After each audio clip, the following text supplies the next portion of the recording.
So, after a couple of weeks away because the Russian Grand Prix got sent to the F1 Shadow Realm, we were back racing again. This time at a track we'd not been to since 2019 and the twisty Marina Bay Circuit in Singapore. A race that's best known for one of the sport's biggest cheating scandals, Crashgate 2008. A crime so bad it rivals Nicholas Latifi keeping good young drivers out the sport for a whole 3 seasons. Coming into the race, Max Verstappen was in a position to close out the championship, given he had a lead that only the Atlanta Falcons could blow. For the title, he'd basically need to win with Russell and Perez not scoring too many points, and Leclerc finishing no higher than 8th. So basically, just throw in any typical Ferrari errors, and that should just about do it. Hey guys, it's Taron and welcome to the On Track channel and to round 17 in Singapore. As always, before we get going, just a quick little reminder that if you enjoy the video to give it a thumbs up, it always helps out with YouTube's algorithm, and also get yourself subscribed for more F1 content. Also, if I sound a little strange, I'm still recovering from a bit of a cold, so yeah, that's why. Now, with those two things out of the way, let's get into my honest review of Formula 1 and the 2022 Singapore Grand Prix.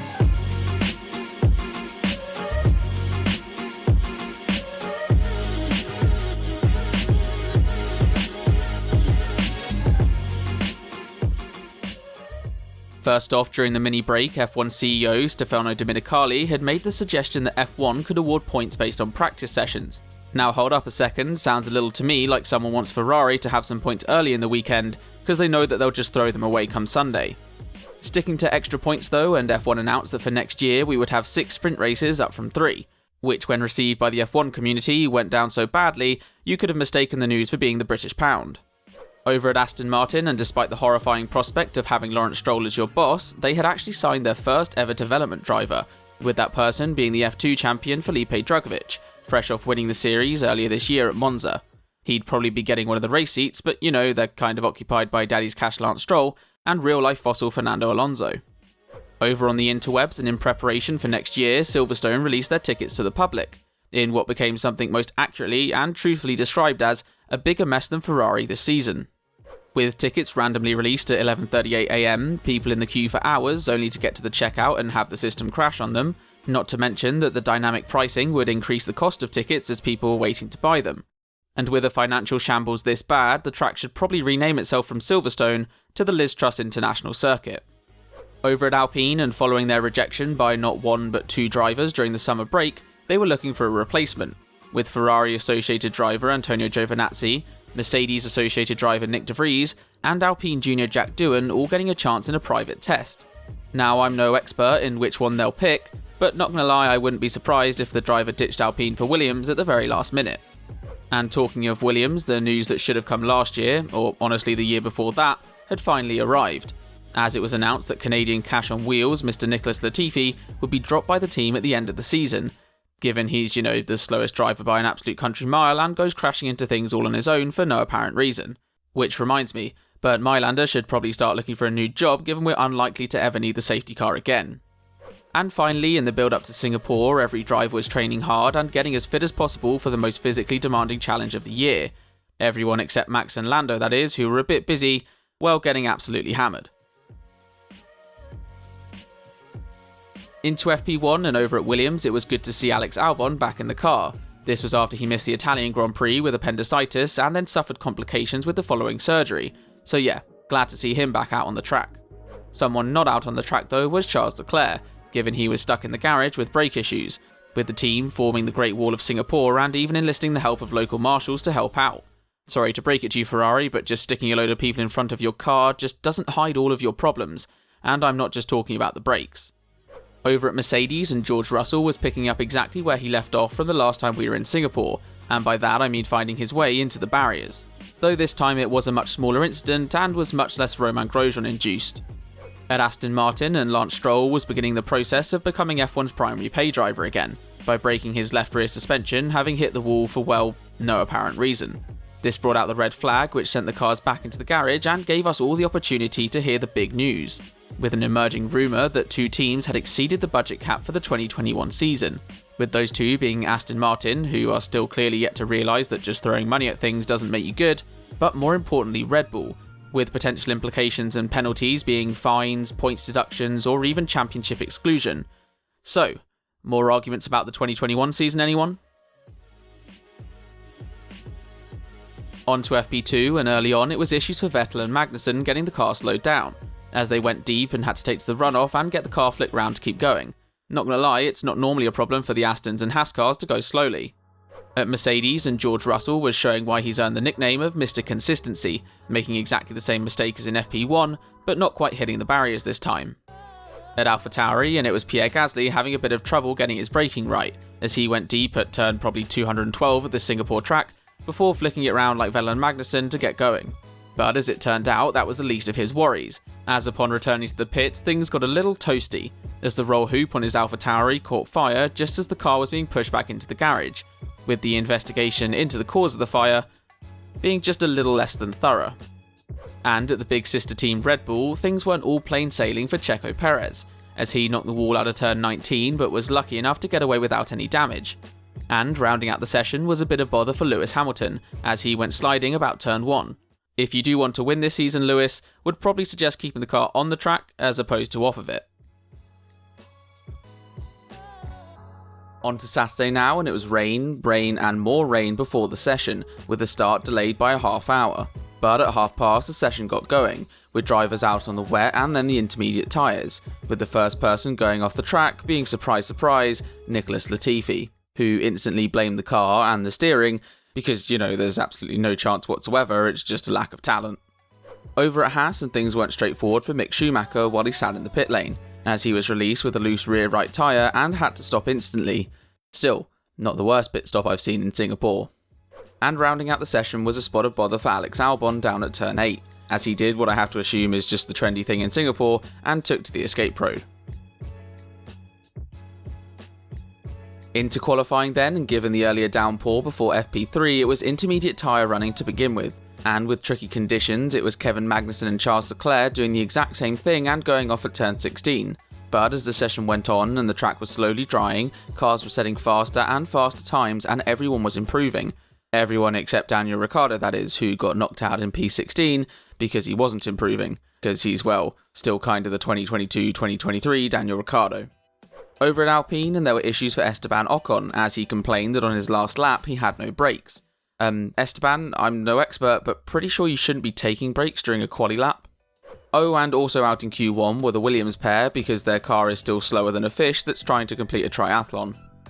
Into Q2, and like the session before, it was intermediates to begin, but a few minutes to go and still sitting down in the drop zone, the Aston Martins went out on the soft tyre, with Lance Stroll very quickly showing the track wasn't ready for slicks, as with no grip, or let's be honest, driving ability, he went off just after the bridge.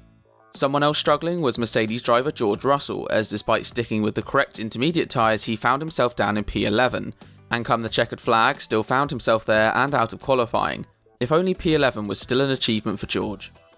Into Q3, and for the first time the majority were on the soft tyres, with Verstappen setting the first lap and going fastest, a time that was then beaten by Yuki Tsunoda on Inters by 2 seconds, so I assume Helmut Marko will be on the phone to demote Verstappen soon enough. But after those first laps it was soft all the way, with Hamilton setting the time to beat and getting provisional pole, just to be overtaken by Alonso, who was then surpassed by Leclerc, just to then be displaced by Hamilton again, who in the final runs was again bested by Alonso, and then by Leclerc, with the three of them playing a little game of provisional pole past the parcel. At which point Sergio Perez got involved and put his Red Bull onto the front row, just 22,000th behind Leclerc, with Hamilton crossing the line just after and slotting into third half a tenth away from pole position, leaving only one man that could top them all, one driver that could snatch pole away from Leclerc, and as Max Verstappen came into the final turns, he boxed into the pits because apparently Red Bull forgot F1 cars need fuel, as they realised that had Max completed his lap there wouldn't be enough for scrutineering and he'd be sent to 20th. Strange how they remember rules like that, but not ones to do with, say, the budget cap. But that meant that Charles Leclerc was on pole and Perez was in P2 with Hamilton in third, and Verstappen down in 8th place, so he'll probably be in the lead by the end of lap 1. On to race day now, and just an hour or so before the start, the heavens had well and truly opened, giving F1 fans the wet weather PTSD that follows every drop of rain since Spa 2021. And with this wet weather, the FIA delayed the race start by an hour to the point where wet tyres weren't even needed. Honestly, at this point the wet tyres are about as useful as the softs reserved for Williams in Q3. But the delay meant Mercedes had time to change George Russell's car to a wet setup, as they had decided he would be starting from the pit lane. On to the start then, and with a good getaway, Sergio Perez was up from second into the lead of the race. In behind, Carlos Sainz got the elbows out and forced his way past Lewis Hamilton and up into third. Meanwhile, further back, and it was a bad start for Verstappen, as he went dropping places like Ferrari dropped points. Even further back, and Nicholas Latifi was also facing the wrong way, having put his Williams into the barriers. Oh, sorry, it was actually Albon, just a force of habit at this point. Over at Haas, and for what is probably the 600th time this season, Kevin Magnussen had been given the black and orange flag for damage to his car, as he made the mistake of putting it between Max Verstappen and a barrier, because if history has taught us anything, that Red Bull was only ever going to move one way. So remember how like 10 seconds ago I joked about it being force of habit to assume Latifi was having a crash? Well, it turns out I was right. And that was because the Canadian has eyesight so poor you could mistake him for a human-sized bat, as apparently he forgot what mirrors are and that you can look into them, and sent Zhou Guanyu into the wall, for which he was given a 5-place grid penalty for the next race, so he'll likely be starting P20 instead of, well, probably P20. Honestly, that penalty does about as much as Man United did in the Manchester derby. But while that was happening, George Russell was attempting to get past the other Alfa Romeo of Valtteri Bottas. I say attempting because his dive went about as well as Nikita Mazepin's F1 career. But luckily for him, the previously mentioned Latifi Zhou crash had brought out the safety car, which bunched the entire pack up. And someone that benefited from this was Max Verstappen, as he took the opportunity to get past both Sebastian Vettel and then Pierre Gasly. But the next car was Fernando Alonso, who proved a bit trickier to pass and stalled Verstappen's progress. Someone else not making progress was Carlos Sainz, as just 6 laps after the safety car came in, he had already lost 8 seconds to Leclerc ahead. But it wasn't just Sainz struggling. I mean, don't get me wrong, nobody was slower than him relative to his teammate, but everyone was waiting for dry conditions as the track was taking an age to dry. And so, in need of some action, we turned to Fernando Alonso, who had his engine just give up and die. I guess when you decide to abandon the Alpine car for next year, it'll abandon you for this one. And this brought out a virtual safety car, and we wondered if anyone would take the gamble for slicks. And the guinea pig that did so was George Russell, as he boxed for mediums, and we all watched. Watched him trundle round 5 seconds off the pace because it was way too early for the slick tyres. As some drivers were still struggling on the intermediates, such as Alex Albon, who took a page out of his teammate's book and sent his car into the barrier. And despite being able to get going, there was too much damage and he was out of the race, but it did yet bring another virtual safety car. But would anyone other than Russell be desperate enough to take the gamble under the VSC to come in for the slick tyres? No, the other drivers used something called common sense and stuck to the inters. But then, just a few laps later, Esteban Ocon's engine failed to bring out yet another VSC. Would anyone come in now?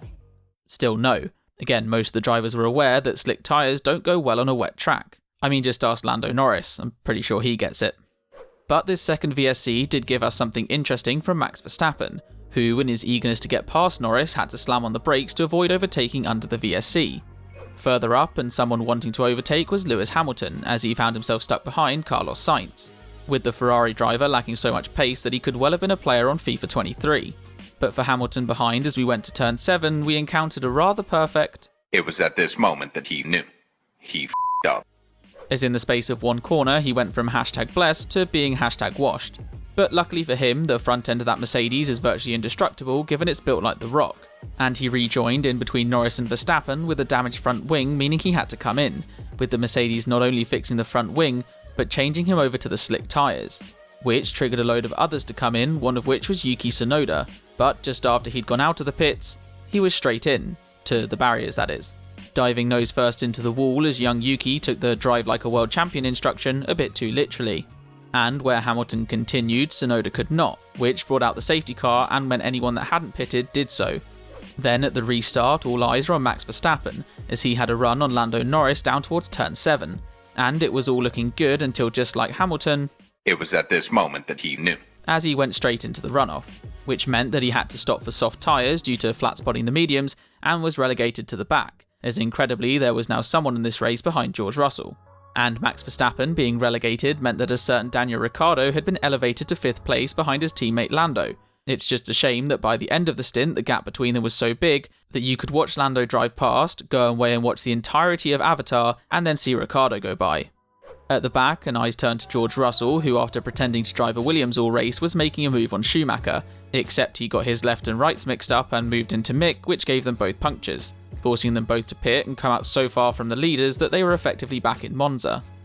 But as the race was winding down, we were back focusing on Verstappen, who despite the extra stop had caught up to Hamilton and Vettel battling for P7, And with just a couple laps to go, Lewis went for a move on Seb, going up the inside, but on the damp track it was like F1 cars try ice skating, which demoted him down behind Verstappen and into 9th place. It also gave Verstappen the chance to take P7 from Vettel on the final lap, and he did so.